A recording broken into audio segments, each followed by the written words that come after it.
వారి గురించి సకల కళా వల్లభ అవార్డు, సకల కళా వల్లభ అవార్డు డాక్టర్ ఆర్పిఎల్ నరసింహారావు గారు 1962లో జనవరిలో రంగారాజుల వెంకటేశ్వర్లు వరలక్ష్మి గారు ఓమల పంటగ తెనాలిలో సంగీత కుటుంబంలో జన్మించారు.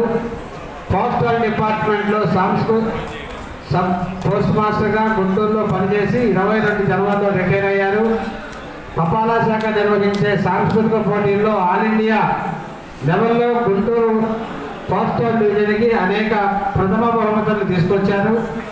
ఆర్పిఎల్ నరసింహారావు గారి సంగీత సేవలకు గుర్తింపుగా మంగళగిరి గుంటూరు తపాలా శాఖ వారు 2013లోనే మధుర గాయక కళాసేవల అనే బిరుదులు అవార్డులతో సత్కరించారు.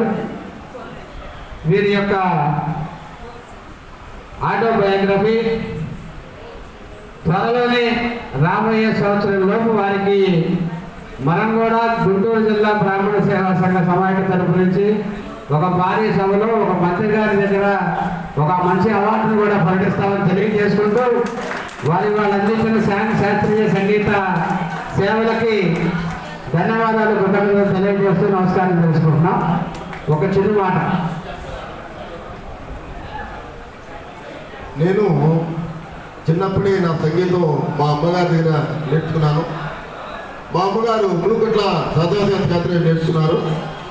నేను మిమిక్రీ, మైమ్ చేస్తాను, ఫ్లూట్ వాయిస్తాను, మృదంగం వాయిస్తాను, ఫిల్మ్ సాంగ్స్ పాడతాను. ఎక్కువగా క్లాసికల్ కొన్ని వందల కచేరీలు తీశారండి. ముఖ్యంగా రామకృష్ణ ప్రజల్లో హిందుస్థానీ క్లాసికల్లో నాకు చాలా ఆల్ ఇండియాలో చాలా బహుమానాలు వచ్చినాయి. సుబ్రహ్మణ్య గారు మా అన్నయ్య, మీరందరూ కూడా నాకు కావాల్సిన వాళ్ళే. మీరు మనస్ఫూర్తిగా మిత్రుడికి ధన్యవాదాలు చెప్పుకుంటూ ఈ సన్మానానికి సెలవు తీసుకుంటాను. Thank you.